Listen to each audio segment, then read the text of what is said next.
오늘 우리는 장애인 주일로 지키고 있습니다.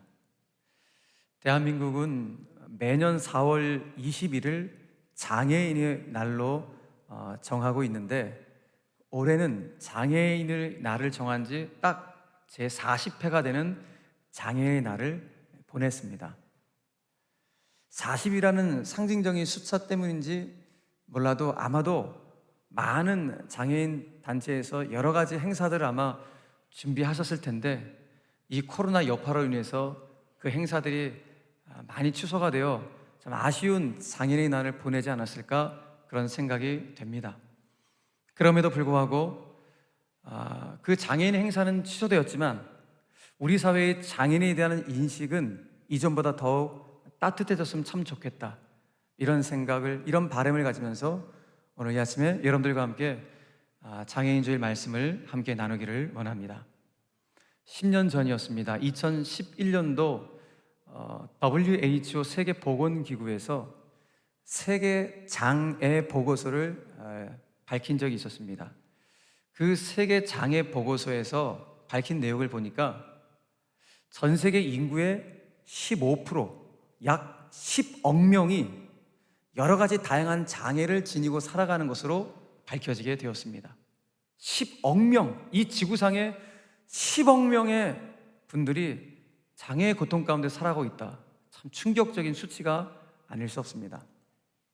이게 10년 전 수치니까 10년이 지난 지금은 어쩌면 더 많은 분들이 장애를 가지고 사시는지 모르겠습니다. 그리고 우리나라 대한민국에서는 지금 대한민국 인구의 5%인 약 260만 명의 장애인이 있다고 알려져 있습니다. 260만 명. 수원시 120만 명, 대전광역시 140만 명 인구를 다 합쳐 그 모든 인구가 다 장애인이다라고 생각했을 때 이 숫자는 더 실감이 나실 것입니다.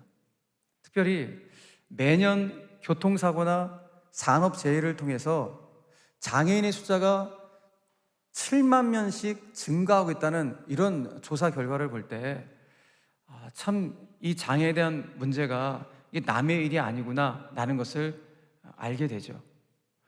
그래서 우리는 한번 생각해 보면 선천적인 장애가 많을 것이라 생각하지만 실제 조사에 따르면 선천적인 장애는 13% 정도밖에 되지 않고 무려 73%가 이런 교통사고나 산업재해를 통하여 맞게 되는 장애임을 조사를 통하여 우리는 보게 됩니다. 이것을 통해서 깨닫게 되는 것이 무엇입니까? 야, 그렇구나. 장애는 이게 나하고 별개의 문제가 아니구나. 이건 나의 문제가 일 수 있고 우리 가족의 문제가 될 수 있고 우리 사회의 문제임을 직시하게 되는 것입니다. 그러므로 장애인과 함께 공감하며 더불어 그들을 이해하며 살아간다고 하는 것은 우리 사회 속에서 아무리 강조해도 지나치지 않는 아주 중요한 사회적 가치인 것이죠. 그럼에도 불구하고 아쉽지만 아직까지 우리 사회는 장애인에 대한 편견과 차별이 상당한 것 같습니다. 31회 장애인의 날 때, 이때 우리 보건복지부하고 한국장애인개발원에서 장애인 날 행사를 위해서 슬로건을 공모를 한 적이 있었습니다.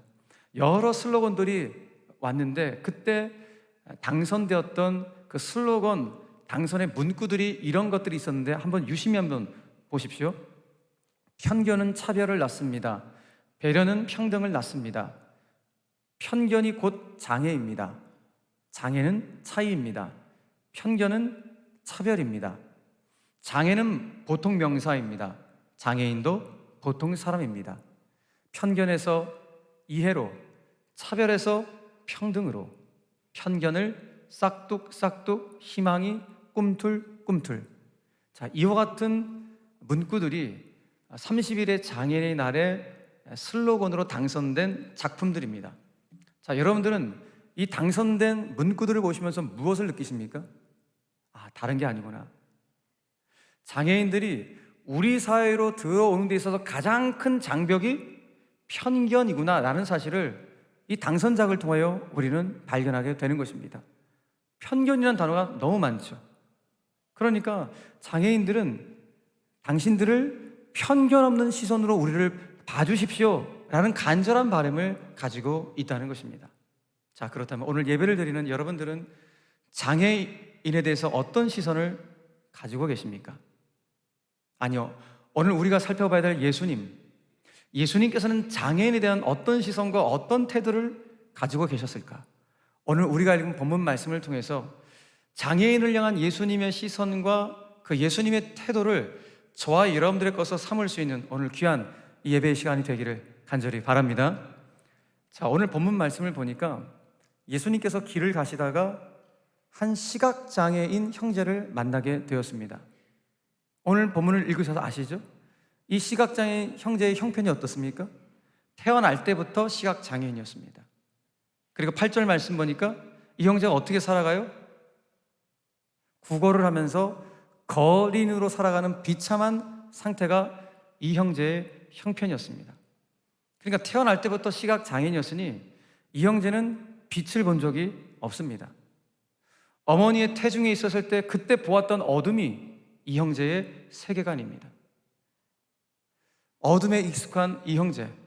그런데 이 형제를 더 어둡게 했던 것은 실은 그가 세상을 보지 못하는, 빛을 보지 못하는 어둠 때문에 그 형제가 어두운 것이 아니라 이 형제를 더 어둡게 했던 것은 그가 살아가면서 그 2000년 전 유대 사회 속에서 받았던 사회적인 편견이 그의 마음을 더 어둡게 했던 것입니다. 특별히 본인을 사람들과의 사귐의 대상, 교제의 대상으로 나를 맞아주지 않고 너 저주받았잖아, 저주의 대상이라는 그 사회적 편견으로 자기를 괄시하는, 무시하는 이런 아픔 때문에 그는 더 어둠 가운데 처해져 있을지도 모릅니다. 실제로 이 당시 유대 사회에는 사회적 편견이 있었습니다. 누군가가 불행한 일을 당하면, 불운한 일을 당하면 그건 다 죄의 결과일 거야. 저 사람 죄를 많이 지어서 저런 일이 벌어진 것이지 괜히 이뤄졌겠어? 이런 생각을 하는 거예요. 다시 말해서 죄 때문에 그런 저주스러운 일들을 당했을 것이라는 것이 이 당시에 팽배했던 유대 사회의 인식이었던 것입니다. 여러분, 마치 욥의 친구들처럼, 여러분들이 기억하시죠? 욥의 친구들처럼 욥을 그렇게 정죄했던 그 모습이 유대 사회의 모습이었던 것입니다. 욥의 친구들은 욥을 정죄하는데 너무 심하게 정죄하죠. 욥이 저렇게도 고난을 받은 거, 어떤 고난 받았습니까? 그 고난 속에서 자기 자식들이 다 죽었습니다.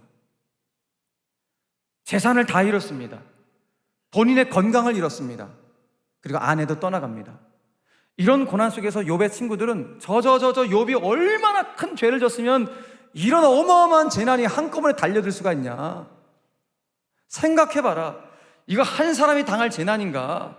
이거 욥이 얼마나 큰 죄를 져갖고 저주를 받았으면 이런 엄청난 재난을 받았겠는가? 라면서 정죄의 칼날로 욥의 마음을 난도질을 해버렸던 사람들이 욥의 친구들입니다.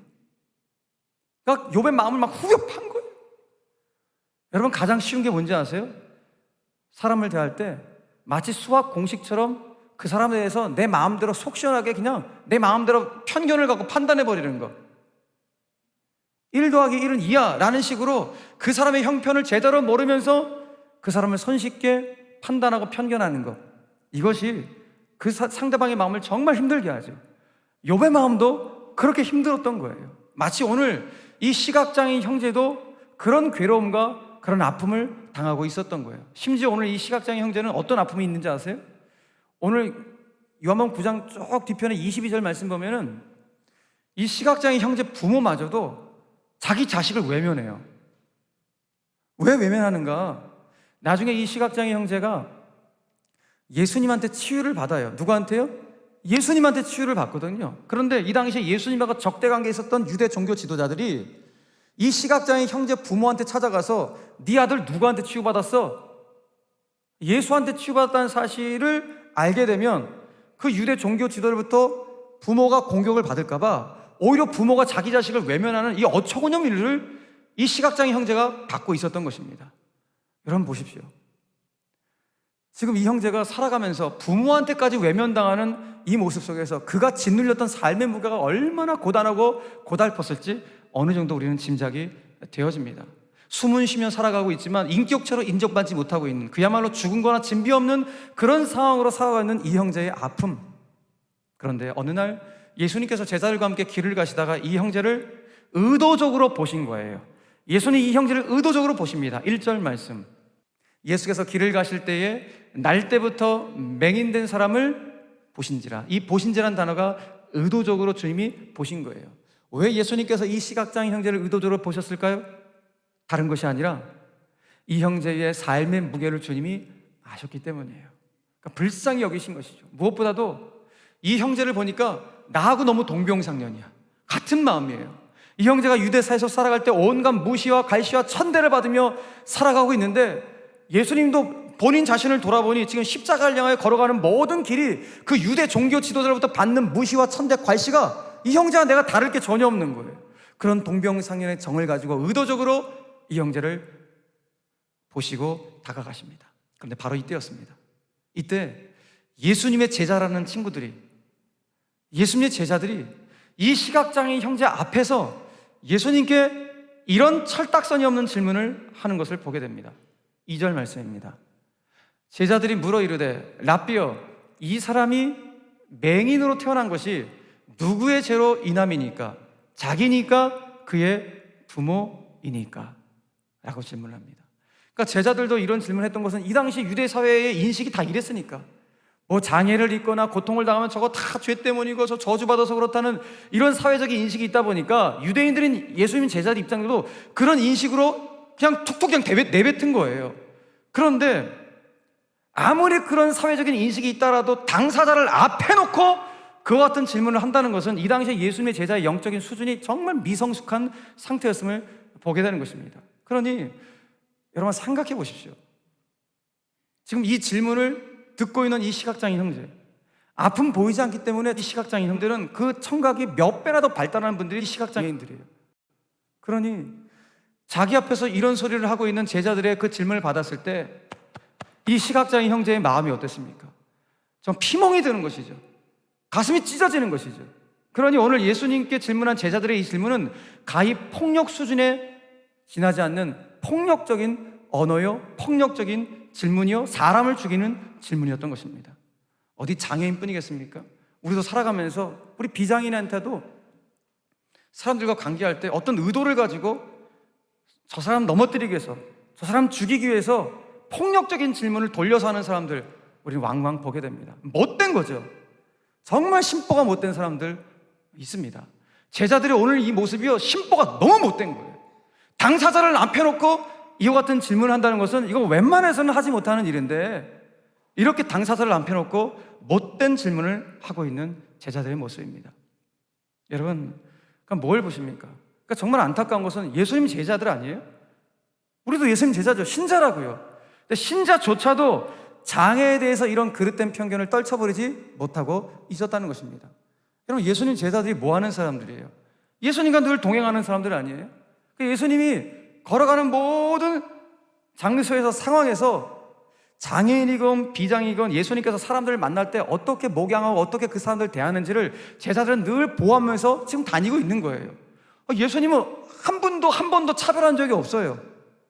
그런데 오늘 제자들은 이 시각장애인 형제를 앞에 놓고서 시각장애인 형제의 내밀한 상처와 아픔에 전혀 관심이 없습니다. 오히려 그 유대 사회의 어떤 종교적인 통념에 사로잡혀서 이 형제가 처하고 있는 현실적인 그 문제만 갖고 이 형제를 판단하고 있는 어리석은 나약한 그 모습을 제자들이 오늘 우리에게 보여주고 있는 것입니다. 여러분, 오늘 이 성경의 이야기를 쭉 보면서 어떤 마음이 드십니까? 저는 섬뜩한 거예요. 왜 섬뜩합니까? 이런 제자들 같은 매정한 모습이 욥의 친구들이나 유대 사회나 이 예수님의 제자들에게만 있는 모습이 아니라는 사실을 깨닫게 되니까 너무 섬뜩한 거예요. 이 매정한 모습이 실은 우리 사회의 모습일 수 있고, 어쩌면 지금 저와 여러분들의 나도 모르게 행하는 이런 모습일 수 있다는 것입니다. 나도 모르게 장애인에 대해서 이런 그릇된 편견을 가질 수 있다는 것이죠. 여러분, 실제로 장애 부모를 두고 있는 부모님들이 세상으로부터 많이 듣는 이야기 중에, 그 소리 중에 어떤 소리가 있는지 아십니까? 이 소리를 가장 많이 들으신대요. 사람들로부터 혀를 차는 소리를 많이 들으신대요. 이 소리. 발달 장애 자녀를 둔 어머니의 이야기입니다. 이분이 자기 아이를 데리고 엘리베이터를 탁 탔는데 그 안에 계셨던 할머니께서 한 말씀 하셨는데 그 할머니의 한 말씀에 이 어머니 가슴에 피멍이 들었대요. 어떤 말씀을 하셨는가?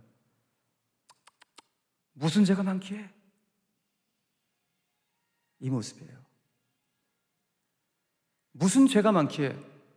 이분이 그냥 어떻게 보면 아무 생각 없이 던질 수 있는 말인데 그 말이 이 엄마에게는 가슴에 피멍을 들게 하는 그런 말이었던 것입니다.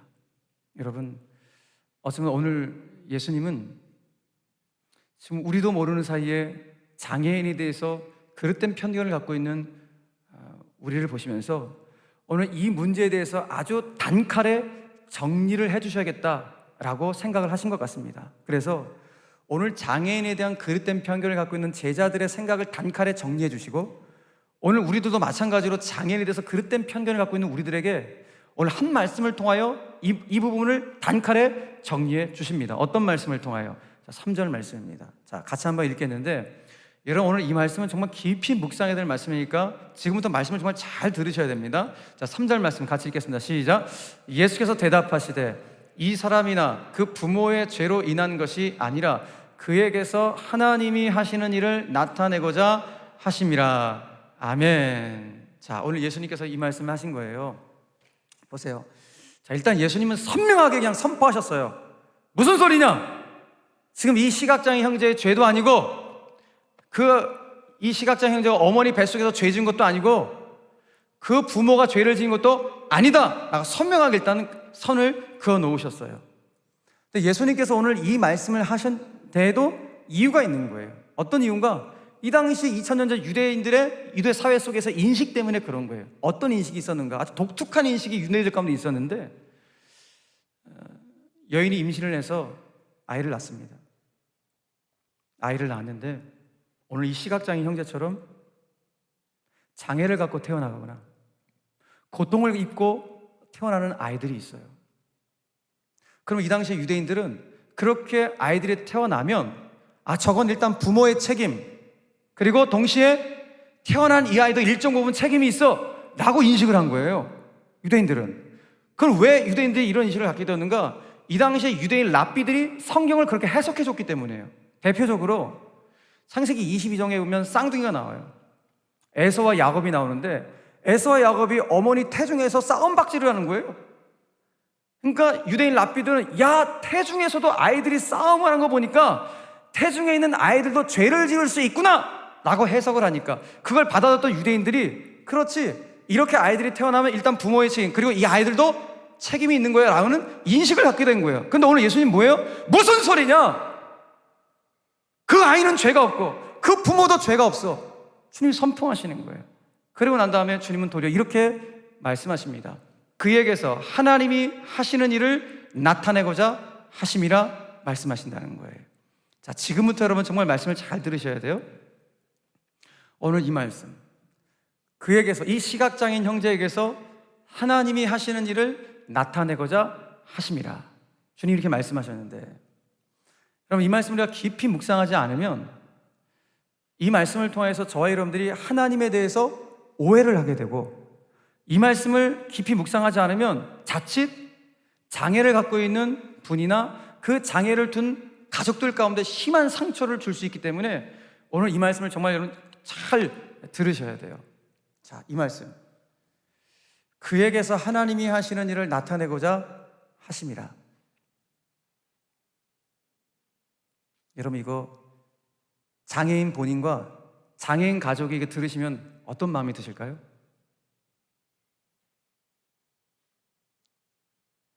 하나님이 영광을 받으시는 방법이 이것밖에 없으십니까?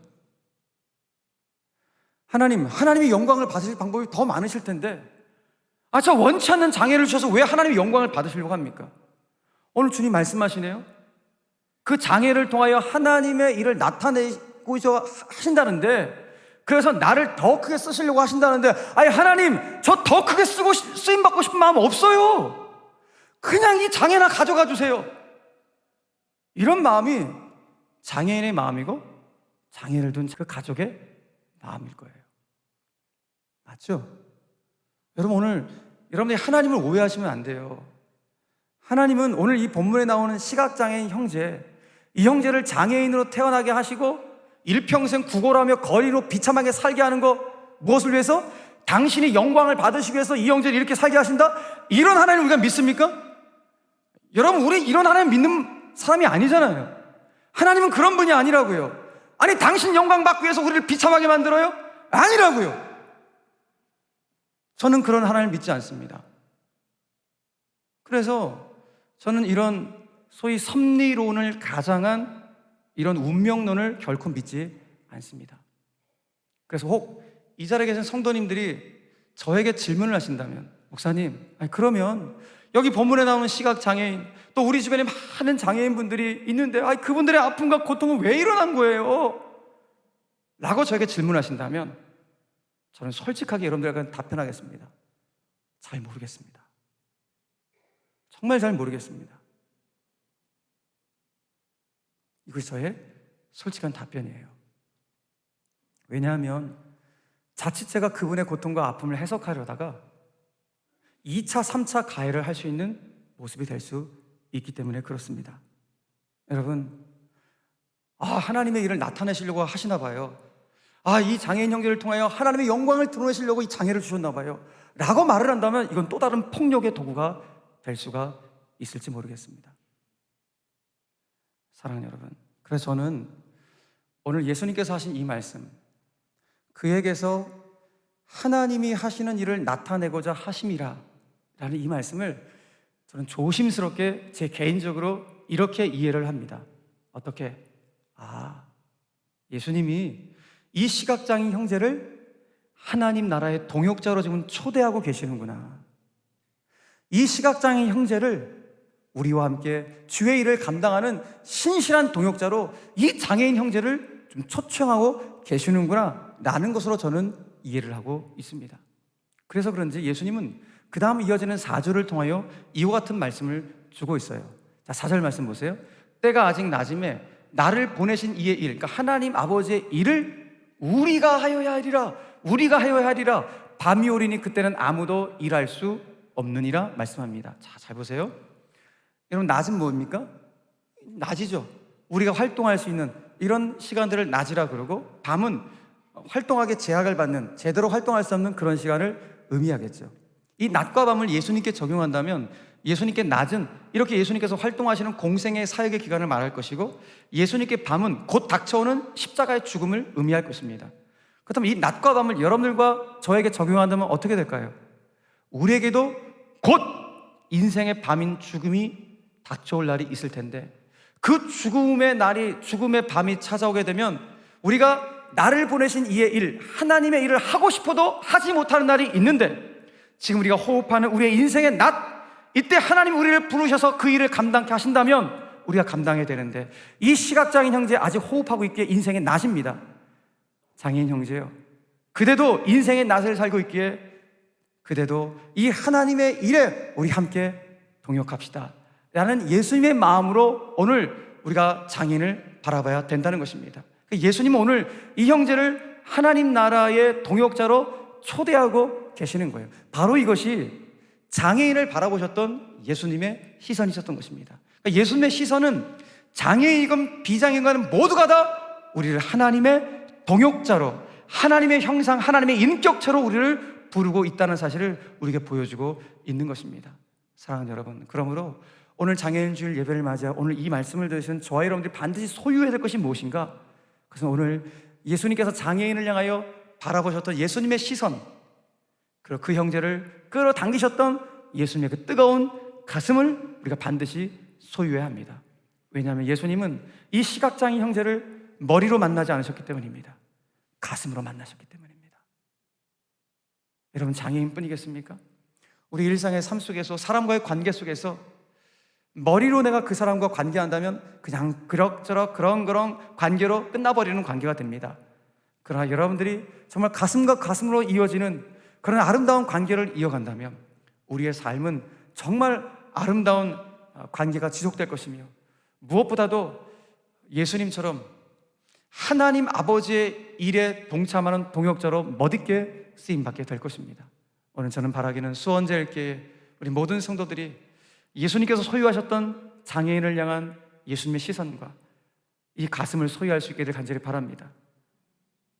그 어떤 경우에도 장애인이건 비장애이건 결코 차별하지 않으시고 그 모두를 하나님의 형상으로 하나님의 인격체로 받으시며 그 모두를 하나님 나라의 동역자로 끌어당기시는 예수님의 그 가슴을 소유할 수 있는 신실한 예수님의 제자들이 다 되시기를 주 예수 그리스도의 이름으로 간절히 축원합니다. 말씀을 맺겠습니다. 오늘 저는 말씀의 결론을 우리 교회 성도님 중에 장애 아이를 둔, 특별히 발달장애 자녀를 두신 우리 교회 조미연 집사님의 간증을 여러분들에게 읽어드리면서 오늘 말씀을 맺으려고 합니다. 조미연 집사님에게는 민정이라는 귀한 딸이 있습니다. 민정이가 장애를 가지고 있는데 지금 한 29, 30 정도 된 아주 소중한 공주입니다. 이 아이를 둔 우리 조 집사님이 글을 쓰셨는데 오늘 여러분들이 받으신 뉴스레터 있으시죠?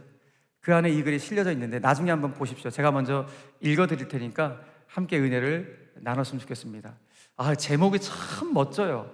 제목이 어제보다 오늘이 좋고 오늘보다 내일은 더 좋을 수밖에 없는 이유라는 이 간증 글을 집사님께서 써주셨습니다. 같이 한번 들어보십시오.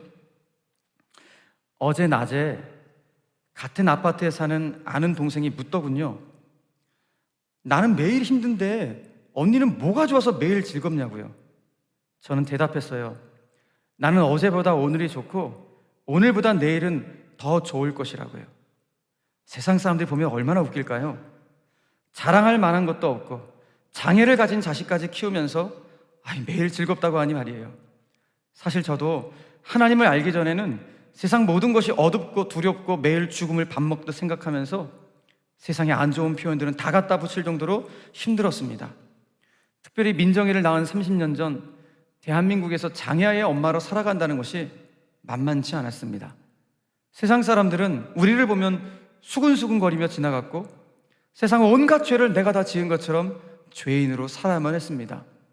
죽음을 다짐하고 아이랑 옥상에도 올라가 봤고 사람들의 시선을 피해 밤에 마트를 갔으며 아이들이 놀다간 놀이터에 가로등 불빛이 드리워지는 그때서야 놀이터로 향하곤 했습니다. 미끄럼을 태우고 그네를 밀고 모래를 만지면서 남몰래 많이도 울었습니다. 그때를 생각하면 가슴이 미어집니다.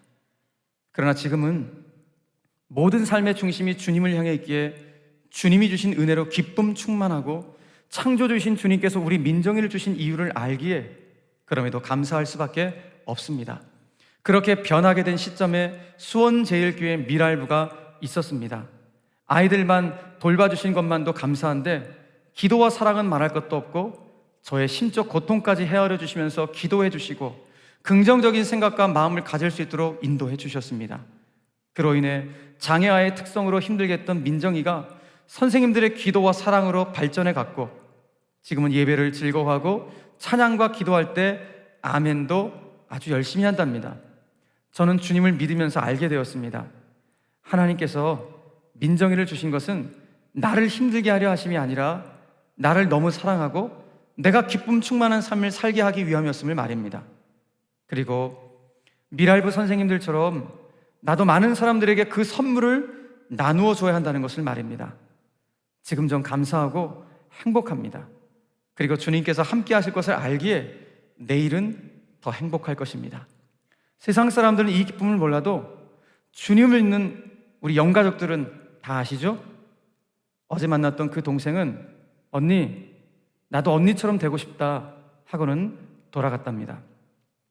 성도님들께 부탁드릴 기도 제목이 있어요. 모두 아시겠지만 장애인을 대상으로 입에 올리기도 힘든 못된 일들이 많이 일어나고 있습니다. 장애아를 둔 부모들의 소원이 아이보다 하루만 더 살게 해달라는 것입니다. 참 가슴 아픈 일이죠? 기도해 주십시오. 우리 장애인들이 이 세상에서 존중을 받으며 살아갈 수 있도록 기도해 주시고 아이를 두고 하나님 나라에 갈 때도 마음 놓고 갈 수 있도록 따뜻한 세상을 만들어 달라고 기도해 주십시오. 사랑하는 성도 여러분, 기도해 주실 거죠? 3분은 요즘에 아멘 소리가 너무 작은 것 같아요. 여러분 기도해 주실 거죠? 그래, 우리는 예수님 안에서 한 몸 된 공동체, 주 안에서 하나이기에 이렇게 기도 부탁에 들어왔을 때 함께 기도하게 됩니다. 여러분 잊지 마십시오. 장애인이건 비장애인이건 우리 모두는 다 하나님 나라의 신실한 동역자요, 하나님의 형상이요, 하나님의 인격체입니다. 오늘 하나님 나라의 동역자로서 제가 여러분들 가운데 부탁을 드립니다. 그리고 여러분들도 하나님 나라의 동역자로서 사랑과 관심을 가져주시면 좋겠습니다. 어느 곳에 먼저는 우리 수원제일교회 발달장애 부서인 우리 미랄부 부서에 여러분 사랑과 관심 부탁을 드립니다. 기도해 주시고 또 미랄부 교사들 격려해 주시고 또 나도 섬기고 싶다면 그 미랄부에 들어가서 헌신할 수 있는 그런 은혜도 있었으면 좋겠습니다. 한 걸음 더 나아가서 우리 수원제일복지재단을 위해서 여러분 기도해 주시고 뜨거운 관심과 사랑 한 걸음 더 나아가서 여러분들의 정기적인 후원도 여러분 필요로 합니다. 여러분들의 따뜻한 후원을 통하여서 우리 수원제일복지단에서 하고 있는 이 사역들, 장애인 주간보호센터, 지역 아동센터, 그리고 다함께 돌봄센터 7호점, 그리고 우리가 연초부터 하게 된 학대 피해 아동 돕는 이 모든 사역들을 이제 우리 제일복지단에서 하고 있는데 이 사역에 여러분들의 기도와 또 관심과 사랑과 물질적인 후원을 필요로 하고 있는데 내 경제적인 상황을 떠나서 십시일반으로의 작은 씨앗들이 모인다면 놀라운 열매를 맺게 될 줄로 믿습니다. 오늘 그 사랑의 헌신을 주님이 오늘 여러분들 가운데 하나님 나라의 동역자로 요청하고 계시는 것입니다. 여러분 어디 아플 때, 특별히 어디 상처 같은 게 탁 났을 때 우리의 모든 신경이 그 상처난 곳으로 다 가기 마련입니다. 그렇죠? 이런 걸 볼 때 우리의 몸의 중심은 머리도 아니고 심장도 아니고 우리 몸의 중심은 아픈 곳입니다. 아픈 곳입니다. 그렇게 교회의 중심도 우리 사회의 중심도 아픈 곳이 되어야 합니다. 우리 수원제일복지재단은 그 아픈 곳을 치유하는 사역을 감당하는 일이기에 여러분들의 그 따뜻한 사랑, 그 정성을 기다리며 여러분들과 함께 이 사역을 해나가기를 원하는 것입니다. 사랑하는 여러분, 저와 여러분들이 주님 안에서 차별 없이 이렇게 사랑의 시선을 늘 확보하며 그렇게 살아간다면 우리는 이렇게 될 것입니다. 어떻게 해요? 우리는 장애라 쓰고 장애라고 읽게 될 것입니다. 긴 사랑, 오랜 사랑이라고 우리는 그렇게 읽게 될 것입니다. 사랑하는 교회 여러분, 장애인을 향한 예수님의 따뜻한 이 시선, 이 가슴을 소유한 사랑의 사도가 저와 여러분들이 되었으면 좋겠습니다. 그리고 우리 수원제일교회가 교회다운 교회의 한 부분인 정말 이 대사회적 섬김의 아름다운 모습을 본이 되어 감당해 갈 수 있는 정말 하나님이 기뻐하시는 교회로 우리 교회가 더 아름답게 세워져 갈 수 있는 이 일에 함께 쓰임받을 수 있는 저와 여러분들이 되시기를 주 예수 그리스도의 이름으로 간절히 축원합니다. 다 함께 일어나셔서 주 안에 우리 나라 함께 찬송하시겠습니다.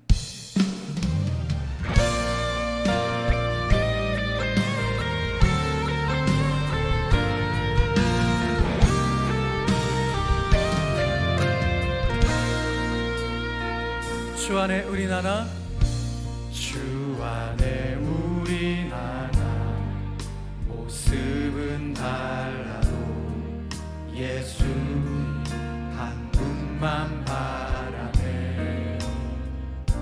사랑과 선행으로 서로를 격려해 따스함으로 보듬어가리. 주님 우리 안에 함께하시네. 형제자매의 기쁨과 슬픔 느끼네. 내 안에 있는 주님 모습 보네. 기분 기뻐하시네.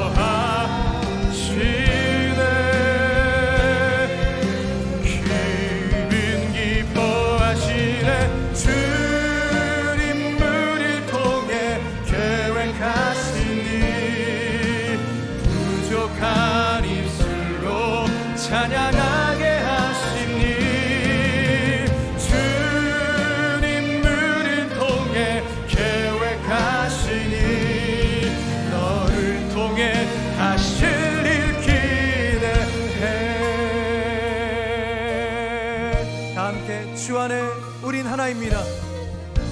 주 안에 우린 하나.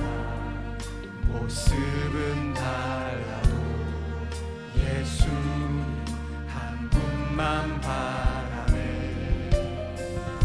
사랑과 선행으로 서로를 격려해. 따스함으로 보듬어가리. 주님 우리 안에 함께 하시니 형제자매의 기쁨과 슬픔 느끼네. 내 안에 있는 주님 모습 보네. 기분 기뻐하시네. 기분 기뻐하시네. 주님 우리 통해 계획하시니 부족한 입술로 찬양